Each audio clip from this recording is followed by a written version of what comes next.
देखिए बच्चों, आज का हमारा जो टॉपिक है वो राउल्ट्स लॉ और हेनरी लॉ में दोनों में हमारे पास को रिलेशन क्या है, आज हम इसके ऊपर डिस्कस करेंगे।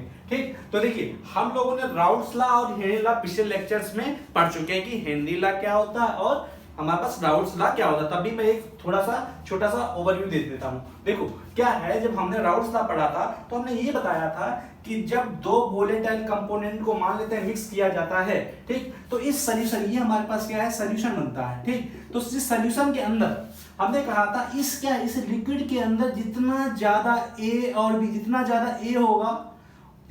ए होगा या हम कहें जितने ज्यादा हमारे पास मोल फ्रैक्शन किसके, ए के होंगे, ठीक, उतना ज्यादा उसका पेपर बनेगा। तो हम रिलेशन निकाले थे और सेम टू सेम हमने अगर मोल फ्रैक्शन इस लिक्विड फेज में हमने इसका कितना मान लिया, बी मान लिया। ठीक, तो अगर हम इसमें रिलेशन निकालना चाहें कि अगर इसमें ए के कंपोनेंट या ए के मोल फ्रैक्शन जितने ज्यादा होंगे, ए के मोल फ्रैक्शन जितने ज्यादा होंगे, ठीक, उतना ज्यादा उसका वेपर प्रेशर, तो वेपर प्रेशर का हमने क्या मान लिया, पीए और पीबी। तो हम ये कह सकते हैं यहाँ पे जो सॉल्यूशन के अंदर है वो पीए का अगर हम वेपर प्रेशर देखें तो डायरेक्टली किसके प्रोपोर्शन हो रहा है, मोल फ्रैक्शन ऑफ ए की। मतलब इस सॉल्यूशन के अंदर, इस लिक्विड फेज के अंदर जितना ज्यादा हमारे पास ए के मोल फ्रैक्शन होंगे उसके वजह से प्रेशर भी उतना ज्यादा होगा। तो हमारे पास ये निकल के आता है। ठीक, और सेम टू सेम अगर हम बी का देखेंगे तो हमारे पास क्या है, बी डायरेक्टली प्रोपोर्शनल टू क्या है, मोल फ्रैक्शन ऑफ बी के करंट बना जाएगा। ये तो है। ठीक, तो इसका मतलब ये है राउल्ट्स लॉ के अगर हम इसके अंदर देखें तो पार्शियल प्रेशर क्या है, ए डायरेक्टली प्रोपोर्शनल किस पे डिपेंड कर रहा है, हमारे पास मोल फ्रैक्शन ऑफ ए पे। तो ये तो हमारे पास क्या है, राउल्ट्स लॉ है। ठीक, राउल्ट्स हमारे पास लॉ है। और अगर हम इसको कांस्टेंट ले लें तो कांस्टेंट जब हम लेते हैं तो हमने कहा था इसका प्योर फॉर्म वाला, ए अगर ले रहे हो तो ये का प्योर फॉर्म वाला हमारे पास आ जाता है क्या, पी नॉट ए और मोल फ्रैक्शन ऑफ ए। ये तो है। अब देखो सेम टू सेम हमारे पास क्या हेनरी लॉ क्या कहता है, हेनरी लॉ कहता है कि अगर हमारे पास क्या है कोई सॉल्यूशन है उसके अंदर हम क्या कर रहे हैं, ये गैस को क्या कर रहे हैं, डिजॉल्व कर रहे हैं। ठीक, तो इसकी सरफेस पे जितना हमारे पास गैस एक्यूमुलेट होगा उतना ज्यादा प्रेशर होगा। तो इसका मतलब ये हुआ कि इसकी सरफेस पे जितना ज्यादा गैस इकट्ठा होगी उतने ही क्या होंगे, गैस के मोल फ्रैक्शन इस सॉल्यूशन में ज्यादा होंगे। तो हम ये कह सकते हैं क्या, हम लोगों ने पढ़ रखा है क्या, जो पार्शियल प्रेशर ऑफ गैस है वो डायरेक्टली प्रोपोर्शनल किसके, मोल फ्रैक्शन ऑफ गैस के डिपेंड करेगा। ये तो है कि अगर हमारे पास यहाँ पे गैस सरफेस पे ज्यादा इकट्ठा है तो उतने ही ज्यादा मोल फ्रैक्शन गैस के किसमें, लिक्विड में डिसॉल्व हो जाएंगे। तो इसका मतलब क्या है, देखो पार्शियल प्रेशर क्या है यहाँ पे, directly proportional to mole fraction of gas. Same to same method में देखिए यहाँ पे भी देखिए राउल्ट लॉ भी कहता है कि पार्शियल प्रेशर हमारे पास क्या है, हमारे पास ए का डायरेक्टली प्रोपोर्शनल किसके है, ए के हमारे पास है। सेम मेथड में ये क्या, यही कहता है कि अगर हमारे पास क्या गैस का प्रेशर जितना ज्यादा होगा उस सॉल्यूशन के अंदर उसके मोल फ्रैक्शन ज्यादा होंगे। ठीक, तो ये हमारे पास आ जाता है। सेम मेथड में अब इसमें डिफरेंस क्या है, देखो इसमें डिफरेंस इसने क्या लिया है, प्योर फॉर्म वाला हमारे पास पेपर से लिया है, लेकिन यहाँ पे डिफरेंस क्या लेता है, देखो हमारे पास क्या है, यहाँ पे उन्होंने लिया है KH mole fraction of gas. मतलब ये है राउल्ट्स लॉ और हेनरी लॉ में कोई फर्क नहीं, बस फर्क का है ये हमारे पास यहाँ पे कांस्टेंट का सिर्फ फर्क है, सिर्फ और सिर्फ कांस्टेंट का। यहाँ पे पी नॉट ले लिया है और यहाँ पे KH ले लिया है।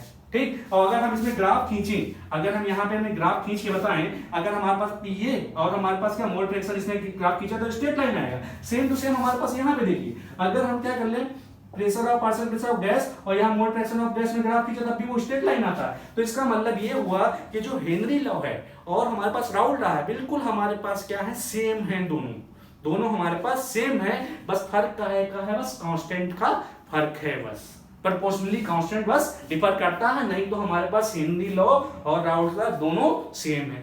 ठीक, अब देखिए यहाँ पे इसमें देखिए कुछ सिमिलरिटीज का मतलब ये है कि देखो राउल्ट्स लॉ और हेनरी लॉ दोनों वोलेटाइल, मतलब जिसका प्रेशर अप्लाई हो सके, मतलब क्या है, ये राउल्ट्स लॉ और हेनरी लॉ दोनों हमारे पास वोलेटाइल कंपोनेंट के ही लिए एप्लीकेबल है। मतलब अगर सॉल्यूशन हमारे पास वोलेटाइल होगा, अगर हमारे पास सॉल्यूशन वोलेटाइल होगा तभी हम राउल्ट्स लॉ या हेनरी लॉ लगा सकते हैं। तो गैस तो हमें पता ही है कि हमारे पास क्या वेपर बनाती है और वो गैस मोस्टली गैस का तो प्रेशर होता ही है। तो एक तो हमारे पास ये है क्या, दोनों में हमारे पास सिमिलरिटी क्या है, दोनों लॉ वोलेटाइल कंपोनेंट के लिए ही एप्लीकेबल हैं। दूसरा हमारे पास देखिए क्या है, दोनों हमारे पास क्या है, दोनों इसमें partial pressure mole fraction of solution के डायरेक्टली बराबर है ना, सेम टू सेम इसमें भी हमारे पास क्या है, मतलब ये है कि इसमें पार्शियल प्रेशर और इसमें भी पार्शियल प्रेशर दोनों हमारे पास क्या है, directly proportional to mole fraction है।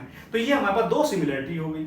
इसलिए हमारे पास देखो अब इसमें दोनों में डिसिमिलरिटी क्या है, डिसिमिलरिटी बस ये है कि इसमें और इसमें बस क्या है, फर्क का है प्रोपोर्शनली कांस्टेंट का। यहाँ पे प्रोपोर्शनली कांस्टेंट क्या है, हमारे पास पी नॉट ये ले लिया है, यहाँ पे हमारे पास क्या है, के एच है। बस ये हमारे पास क्या है, डिफरेंस है। ठीक, अब देखो हम अगर थोड़ी सी लिमिटेशन की बात कर लें तो हम लोगों ने लिमिटेशंस पढ़ चुके हैं कि हमारे पास क्या है, हेनरी लॉ की लिमिटेशंस क्या होती हैं, लेकिन हमने राउल्स लॉ की लिमिटेशन शायद नहीं पढ़ी थी, तो हम यहाँ पे बता दे रहे हैं कि क्या होता है, लिमिटेशंस क्या होती हैं।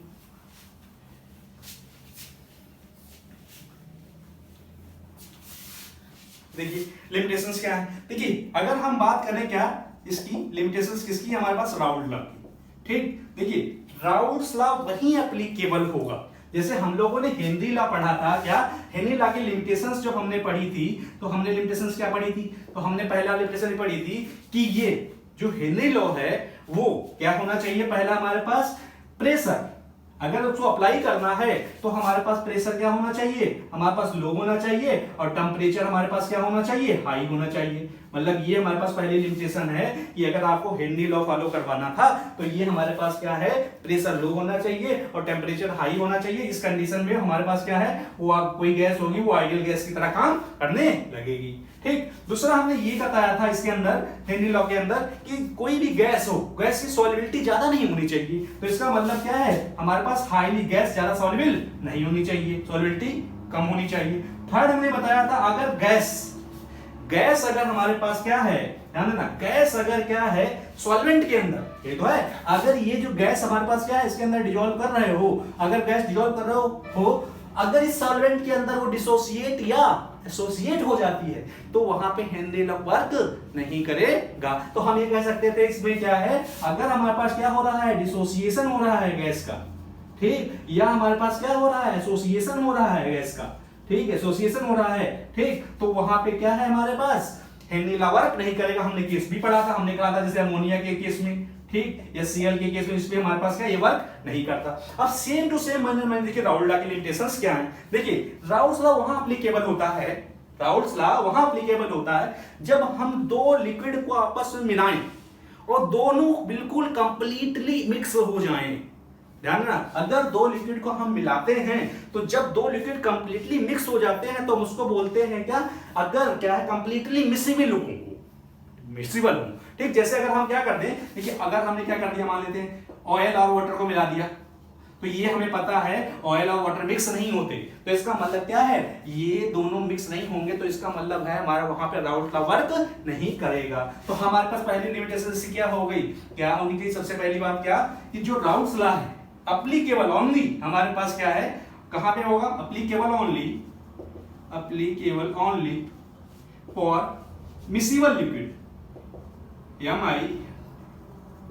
मिसिबल लिक्विड के लिए है, ये मिसिबल लिक्विड के लिए। ठीक, पहली बात। दूसरा क्या है, अगर हमारे पास सेम टू सेम, अगर ये दोनों हमारे पास क्या है, जब हम मिक्स करें और सॉल्यूशन बने, अगर ये डिसोसिएट या एसोसिएट कर गया तो वहां पे राउल्स लॉ काम नहीं करेगा। तो इसका मतलब क्या है, अगर हमारे पास क्या है, जब हम सॉल्यूशन बना रहे हैं, सॉल्यूशन के अंदर क्या है, कोई भी कंपोनेंट अगर डिसोसिएट या एसोसिएट हो गया तो हम कहेंगे वहां राउल्स लॉ काम नहीं करेगा। तो इसका मतलब क्या है, हमारे पास अगर कहीं पे क्या हो गया, डिसोसिएशन हो गया, डिसोसिएशन और एसोसिएशन हो गया, किसका, कोई भी कंपोनेंट का, ईच कंपोनेंट का, ईच मतलब कोई भी कंपोनेंट हो, अगर दोनों का कंपोनेंट में से कोई भी कंपोनेंट क्या हो गया, अगर डिसोसिएट या एसोसिएट हो गया, ठीक, तो वहां पे क्या है, हमारे पास राउल्स लॉ काम नहीं करेगा। तो सेम टू सेम हम कह सकते हैं HCl हो गया ना, अमोनिया हो गया, इस पे काम नहीं करेगा।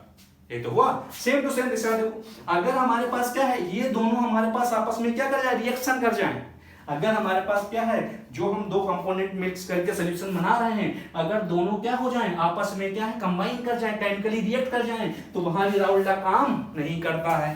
तो इसका मतलब क्या है, यहाँ पे सॉल्यूट और सॉल्वेंट, एक सॉल्यूट होगा सॉल्वेंट हो, तो इसका मतलब क्या है, केमिकली रिएक्शन नहीं होनी चाहिए। अगर केमिकली रिएक्शन हो गई तो वहां राउल्स लॉ वर्क नहीं करेगा। ठीक, तो इसका मतलब कहां नहीं करेगा। ठीक, इफ हमारे पास क्या है, solvent and solute, solute completely reacts then yes please complete नहीं chemically reacts ठीक। तो हमारे पास क्या होगा, राउल्ट लॉ काम नहीं करेगा। तो इसकी हमारे पास राउल्ट लॉ की लिमिटेशंस हो गई।